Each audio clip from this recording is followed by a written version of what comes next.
خالد چشتی صاحب، اگر میں ذرا اپنے ابتدائیے پہ جاؤں اور جس طریقے سے میں نے حوالہ دیا تھا وہاں پر، اور ظاہر ہے کہ آپ سے اس چیز پہ کوریلیٹ کر کے کریکشن بھی کروا سکتے ہیں ہم، کہ یہ جس طریقے سے آپ بآسانی بمباری کر رہے ہیں B2 سے B52 تک کا سفر، آپ اس کو کس طرح سے دیکھتے ہیں ایز این ایکسپرٹ، اور آپ کی اسیسمنٹ کیا ہے ایرانین ڈیفنس سے متعلق، اور جس طرح سے جنرل صاحب فرما رہے ہیں کہ the best is yet to come. Do you agree with that? جی بہت شکریہ ستی صاحب، آپ نے انوائٹ کیا، اور انٹروڈکشن میں آپ نے جو جہازوں کا بریک ڈاؤن دیا وہ بہت ہی مدلل تھا، بلکہ بہت ہی ویل ریسرچ تھا۔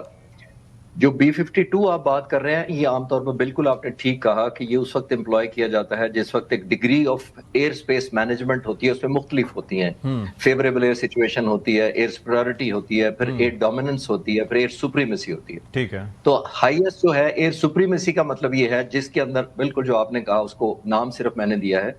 وہ ہوتی ہے جس کے اندر دشمن کا کوئی پروبیبلٹی رہے ہی نہ کہ وہ انٹرفیرنس کو میننگ فل کر سکے، اس کو کہتے ہیں ایئر سپریمیسی۔ ٹھیک ہے، اور اس وقت تو لگ یہی رہا ہے، جو آپ بھی کہہ رہے تھے اور میں بھی یہ سمجھ رہا ہوں، یہ کہ ایئر سپریمیسی لگ رہی ہے کیونکہ انہوں نے الیکٹرانکلی تمام ان کے جو ایئر ڈیفنس ویپنز ہیں ان کو سپریس کیا ہوا ہے، جیم کیا ہوا ہے، یا obviously یا نیوٹرلائز کیا ہوا ہے۔ B52 جیسا جہاز لایا ہی نہیں جا سکتا کیونکہ وہ بہت بڑی مشین ہے، آلموسٹ 2,20,000 کلو کا، اٹس ویری سلو، مینووربل بالکل نہیں ہوتا، تو اس لیے اس کو بہت زیادہ پروٹیکشن یا سیکیورٹی چاہیے ہوتی ہے، اور وہ تبھی ہو سکتی ہے کہ وہ آلموسٹ نو گو ایریا ہو چکا ہو اس کا دشمن کے نام لیے۔ ہی آئی بلیو فلائنگ فورٹریس ہے، اور ہمارے ناظرین کے لیے کہ یہ جو کمرشل ایئر لائنرز ہوتے ہیں جن پہ ہم ٹریول بھی کرتے ہیں، وہ بھی 800-900 کلومیٹر فی گھنٹہ کی رفتار سے جاتے ہیں، یہ 600-650 کی رفتار سے جاتے ہیں، تو اس سے آپ اندازہ کر سکتے ہیں۔ جی، اور یہ بالکل یہ بھی ایڈ کرتا چلتا ہوں میں کہ یہ تقریباً لانگیسٹ سروائیونگ ایک ملٹری ایئر کرافٹ ہے۔ 73 سال یہ 1952 میں بنا تھا یہ بنیادی طور پر، اور یہ آلموسٹ اس کو 75 سال آج ہو گئے ہیں،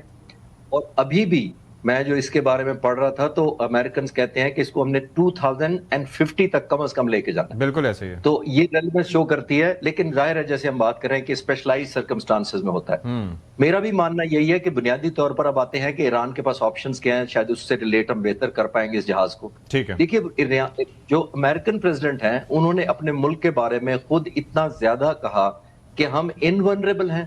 اور انکنوینسیبل ہے، ہمیں تو کوئی نہ پکڑ سکتا ہے نہ ہماری کوئی ورنیبلٹی ہے کوئی، اتنی ہائپ کے ساتھ وہ آئے ہیں۔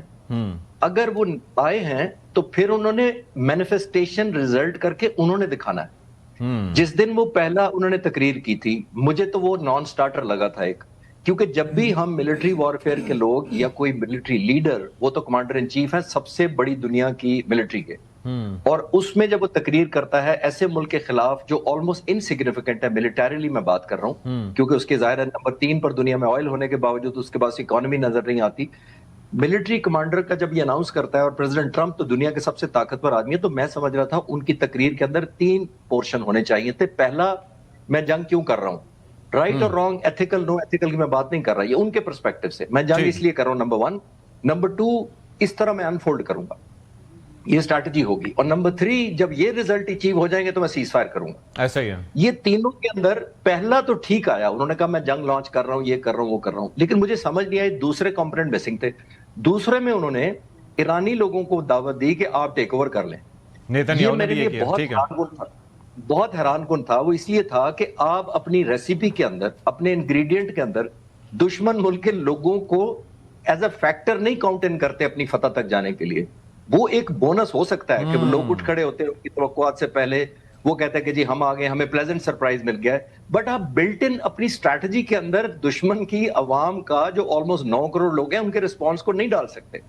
پہلی بات تو یہ میں حیران ہوا تھا۔ دوسری بات یہ حیران ہوا تھا کہ جب انہوں نے تقریباً پہلے دن ہی 49، اب تو 49، وہ خود کہہ رہے ہیں کہ ہم نے لیڈرز کو ایلیمنیٹ کر دیے۔ دنیا میں آپ جب بھی ملٹری کرتے ہیں نارملی بہت ہی ریئر ہے کہ لیڈرشپ کو ایلیمنیٹ کیا جائے، وہ اس لیے نہیں کیا جاتا کہ بنیادی طور پر اسی لیڈر کو تو آپ نے سبق سکھانا ہوتا ہے، اسی کی تو ول ختم کرنی ہوتی ہے، اور اسی سے پھر آپ نے بات کرنی ہوتی ہے، اور اسی سے پھر بات کرنی اسی کا حوصلہ توڑنا، بالکل ٹھیک کہہ رہے ہیں، اسی کا تو آپ نے حوصلہ توڑنا ہوتا ہے۔ جب آپ کا حوصلہ توڑتے ہیں لیڈر کا، تو قوم جو 9 کروڑ ہو یا 20 کروڑ ہو، پھر ڈومینو ایفیکٹ کی طرح وہ فال ڈاؤن کرتی ہے، جیسے اینٹیں کھڑی کرتے تھے بچپن میں، تو ایک اینٹ کو دھکا مارے ساری گرتی ہیں،